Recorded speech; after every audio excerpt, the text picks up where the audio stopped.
is Daily Blast Live. We're talking about what you're talking about. Real, honest, entertaining, live. DBL starts right now. 3, 2.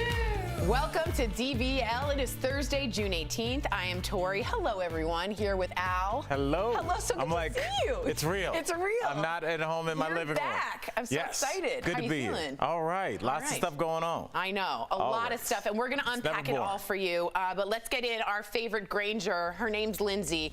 She's also in snakeskin. Look at this. Are you guys on a group text that I didn't know about the snakeskin? What's going on? I just got the warm collar.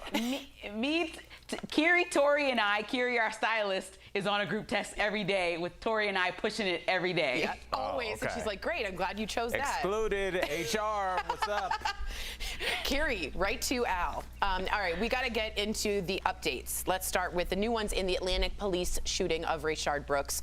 So it's been nearly 1 week since it happened, and today, former Atlanta police officer Garrett Rolfe now faces 11 charges, including felony murder. That means he does face a possible life sentence, or in Georgia, there is the possibility of the death penalty.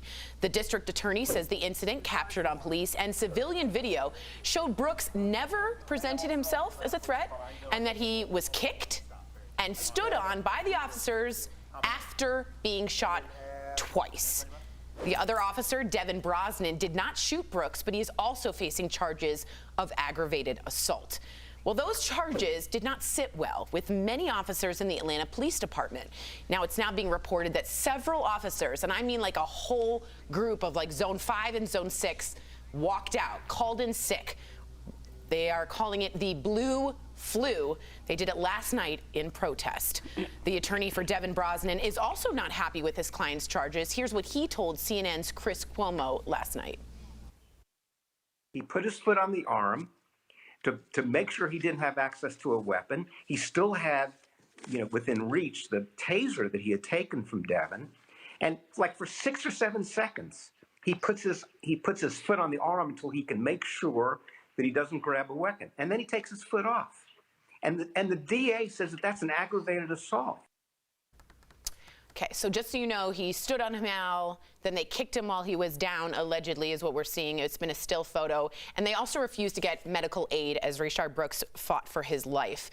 How do you feel about those Zone 5 and 6 calling in blue flu? I don't like it, but everything in life is leverage. And the reason that people go, well, why don't we just see a lot of police reform? Why aren't things changing the way they should? It's because the police department has a lot of leverage. They have an incredible police union that keeps people from being prosecuted. Their steps is like where officers have been fired and then have to be forced to be rehired. Yeah. So I've listened to a lot of podcasts talking about the power of the police union and the power that police have. And they do have the power. We have deputized them to protect us. So because there's nobody else but them, when they do decide to exercise that power, we're kind of at a loss. So they're using that power. I don't agree with it, but it's what they're doing. It's so weird because we pay their tax, our taxes pay their salary. They're supposed to protect us. And if you were a teacher and a teacher, let's say, slapped a kid or did something horrible, would a whole group of teachers walk out to stand up for that teacher? Well, their teacher unions are also very powerful as well, and it is difficult to fire teachers as well. So as I'm not anti-union, I understand that they're necessary to make sure that fair and just treatment is put upon people that are of a certain occupation. The power that they yield sometimes can be corrupting, and I think we've seen it time and time and time again. Wow. Lindsay, apparently Officer Rolfe said, "I got him," when he shot him in the back. How does that make you feel?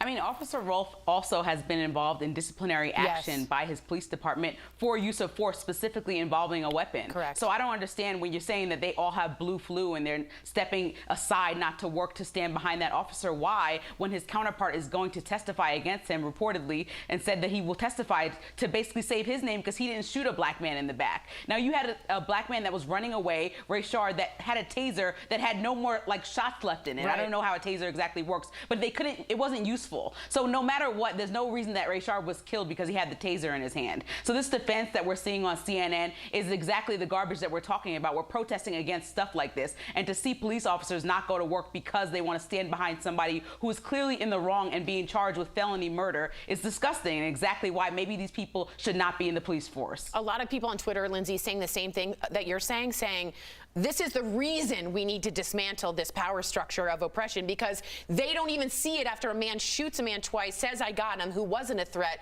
and then apparently or allegedly kicks the man We saw the same down. behavior with the walkouts and the applause when the Buffalo officers were released. That's right. After they knocked down a 75-year-old man fracturing his skull. Who can no longer walk. Who can no longer walk. Yeah. That people are calling a fraud in a government plant. Now, the opposite side, if there is one, is saying, hey, he resisted arrest. I highly disagree with that. The taser wasn't, it had shot its 2 shots. But if you want to write us in, we'd love to get your comments in. John, here we go. John Armendera says that cop should not be charged. John, please continue writing us and letting us know why you think this was justified in any way. We would love to hear from you. Well, this sheriff's deputy in Georgia is going viral for her video. Oh boy, have you seen this, Al? I have. Yeah, where she tearfully describes a trip to McDonald's where her order was delivered late and incomplete. Watch this. I'd already done my mobile order so that, you know, people don't pay for my stuff. They hand me my receipt, so I go to the second window to get my food, and I'm waiting. A girl comes out with my coffee and just the coffee. So I told her, I said, don't bother with the food because right now I'm too nervous to take it. I don't know what's going on with people nowadays, but please, just give us a break. How many black men and women want to say, give us a break? She drew a lot of backlash online and was called tone deaf for the complaint, and now she's responding saying, yo, many people missed her point. So in a recent interview, she said, quote, if everyone else is saying what's going on with them, why can't I? I just wanted to share that I hurt too. Lindsay, this rubbed me 10 times the wrong way because she couldn't get her Egg McMuffin, and black men and women are being found in trees, and they're calling it suicide, and women are disappearing, and that is much more serious than her Egg McKaren muffin. What do you think? I agree. I'm wondering because I've been at McDonald's and had to wait a long time. I've been sat in the back of a restaurant when I was black and there was no one else in there, and I would ask the manager of the restaurant in an argumentative tone why the hell I'm being sat in the back of the restaurant. I've had many uncomfortable experiences, and so we're trying to tell you that you have to get uncomfortable with us. I'm sure that the people at McDonald's were not trying to ostracize her in a way that she couldn't eat her Egg McMuffin, because what point would that prove? A man got killed this week at Wendy's. So that's different than somebody not getting their food at McDonald's. And if she can't understand that black people have been suffering and going through this discomfort and way more than that for 400 years, and she can't eat her food right away, then she really needs to wake up and understand that this is going to be an uncomfortable moment that is a marathon for all of us. This is not going to be a race, and it's going to be uncomfortable for a long time until you check the police officers in your department and check all the people around you that are non-black and doing things that are inappropriate, and we change and see real change in the future. Amen. Al, do you have any sympathy for Officer Karen? Or I feel sympathy for anybody that doesn't understand that McDonald's is busy at breakfast. That happens sometimes.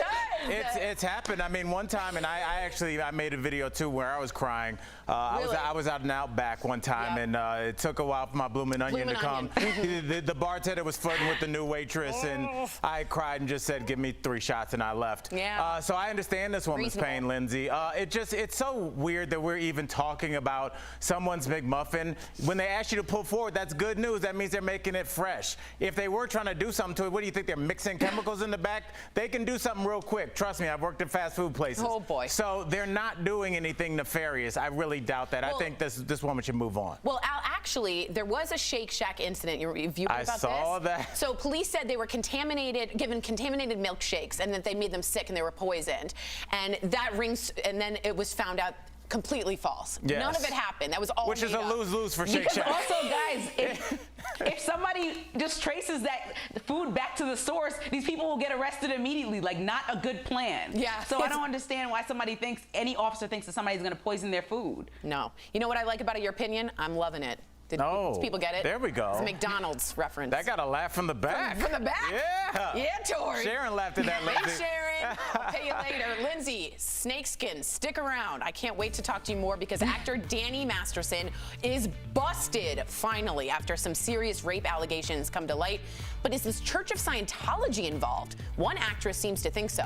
Plus, style icon and TV host Padma Lakshmi dishes all about her new Hulu show that looks amazing, why it might just bring us all together one plate at a time. That looks delicious. Doesn't it look good? Oh, my goodness. She's so cool. And as we go to break, we are remembering the last surviving sibling of President John F. Kennedy. Jean Kennedy Smith, a former ambassador to Ireland, passed away yesterday at her home. She was 92.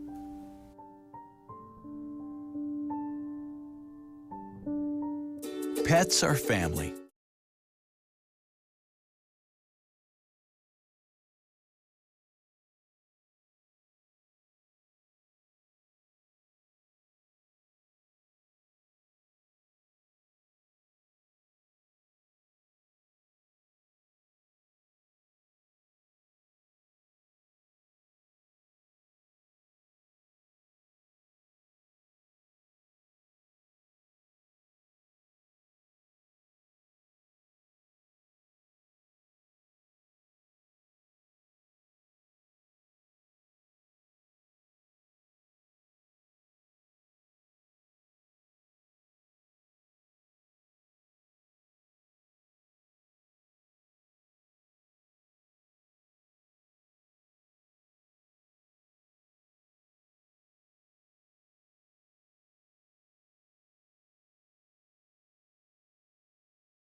Welcome back to DBL. Hello, everyone. Well, that 70s show actor Danny Masterson was arrested yesterday on rape charges in Los Angeles.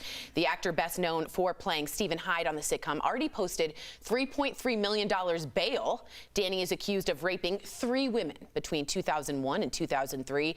And you might remember last year, 4 women sued Danny for alleged rape and sexual assault. Those women also accused the Church of Scientology, to which he belongs, and its leader of helping him cover up the assaults. Now, Leah Remini, who is a former Scientologist who spoke to 2 of Danny's accusers on her A&E show, Scientology in the Aftermath, reacted to the news on Twitter, writing, "Finally, victims are being heard when it comes to Scientology. Praise the Lord. This is just the beginning, Scientology. Your days of getting away with it is coming to an end."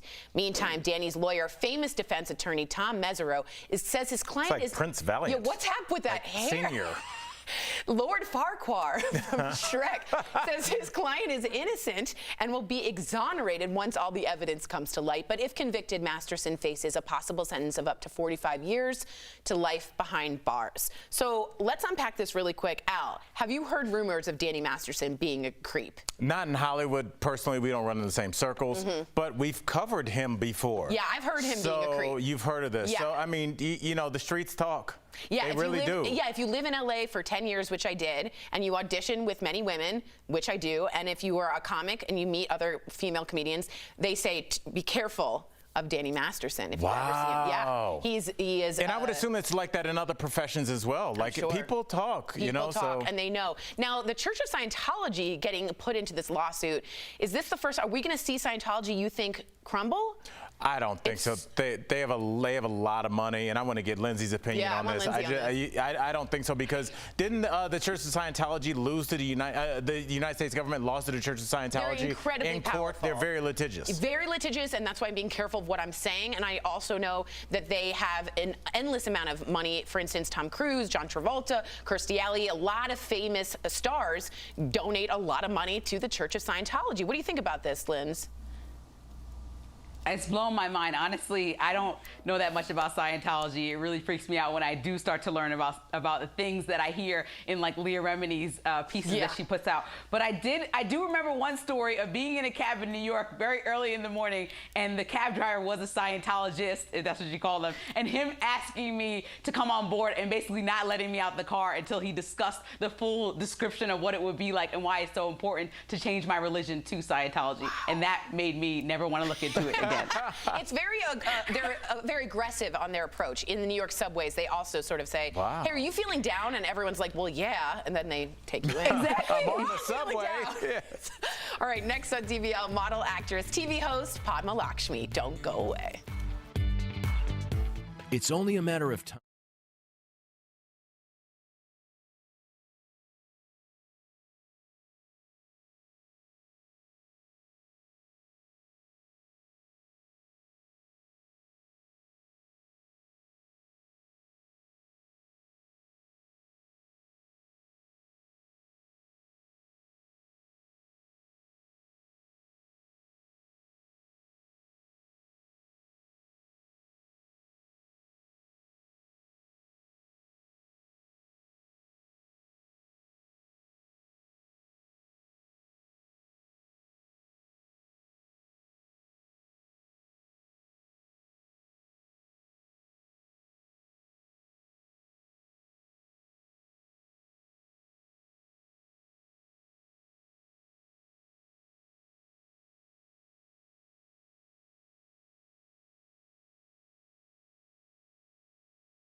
Welcome back to DBL. Padma Lakshmi knows her way around the world through food, and now in her new show, which looks amazing, Taste the Nation. She's diving deep into the cultures that define what American food is today.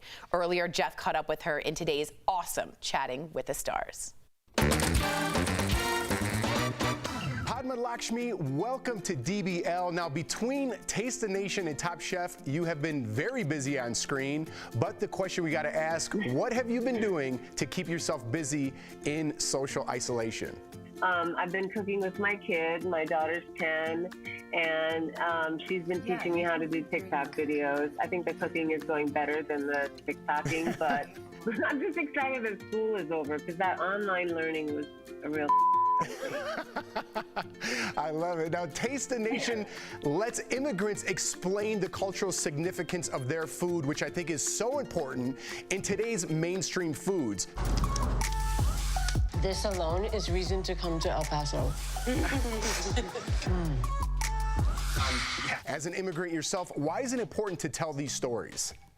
You know, I think that as Americans, we revel and relish all these influences from all over the world, but we don't often take the time think about who's making that food and what their lives are like. And as an immigrant myself, I came here when I was 4 from India, and I wanted to do something positive about it. And I really wanted to give the platform to them because we love their food, but we never take the time to get to know them. And I wanted to change that. Yeah, I think it's so important. I'm going to go off script here for a little bit because my mother's an immigrant. She came here from Italy, and we were chatting a little bit before this interview that I've traveled the world on a show called Around the World for Free, got to go all over the world, and I got to know people through their food. And I think what your show is doing is showing exactly that. And in today's America, we judge people right away based on the color of their skin or their sexuality or whatever it may be. But you don't go back and say, hey, I love this person's food, or I don't want to get to know them through their food. I think food could really bring us together here in America. Do you agree?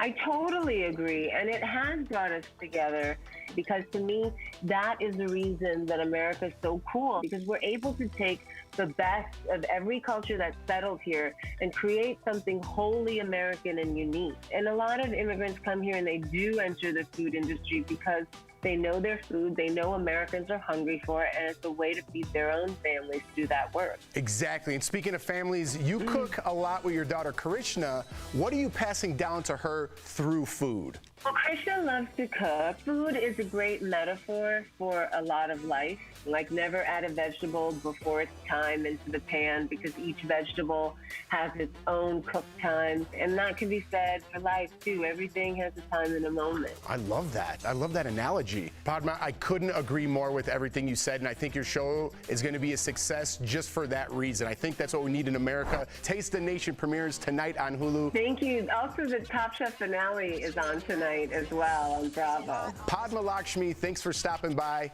We'll be right back, everybody. Promotional consent.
Welcome back to DBL. I love Al, but you know what else I love? What's that? Sweet, sweet deals! Yes. These are some good deals. Earlier, Stephanie showed us some great products at even better prices in DBL Deal Blast, sponsored by Morning Save. Take a look.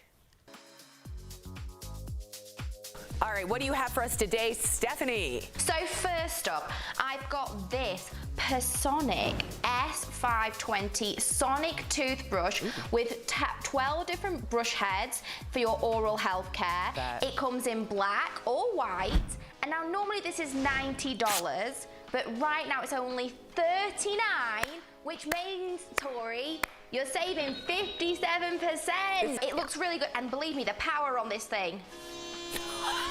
Can you hear it? I can totally hear it. Now, this is a Gabba Goods Bluetooth LED flame speaker, perfect for cookouts, outdoor parties, fire pits, or just relaxing at the end of the day. So normally this is $90, but right now it's only $29, which means, Tori, we're saving 68%. And it comes with this big post that you can like put in the ground. So this is lovely. I love that. So next up, Tori, this is the Chrono Watch Square Multifunction. Can you see that? Smart watch. So this is an all-in-one smart watch. It's a fitness tracker. So this is the perfect gift for anyone. These are normally $200. Right now, it's $39, Tori, which means you're saving 74%. Okay, and then last, but certainly not least, Tori, I've got this 3-pack Studio Dry Quick Dry Oil infused hair turbans. Oh, I love it. So these are normally $51. And right now it's only $19. So that means, Tori, you're saving 63%. Wrap me up one of those. I love these. Bravo! Wonderful items. Head on over to morningsave.com to snag these amazing deals at the lowest prices. You can even visit morningsave.com on your smartphone. Steph, great job. Thank you so much. How about them sweet, sweet deals? Huh? Caught me looking at the sweet, sweet deals. You were like, what's that? That looks good. I want to get in other points of view here because our show is about other points of view. Barb Besides the writes in, sweet, sweet deals? Besides the sweet, sweet deals, which everyone only has 1 point. Linz, this is what Barb says. Because there's so much hate against police being spread across media that the good cops are now fearing for their lives. Lindsay, what do you have to say in response to that about Officer Karen, as we're calling her? I'm not calling her Karen. I think that she's a woman who voiced her complaint. I just think it's tone deaf when you think about all the lives that are being lost at the hands of police, specifically in the last 6 months alone. So, you know, I just don't have time for that complaint when I'm literally trying to figure out how we can save black lives. Wow. Well said. Well said, Shut girl. that down. DBL's new every day. We'll see you same time, same place tomorrow. Bye, guys.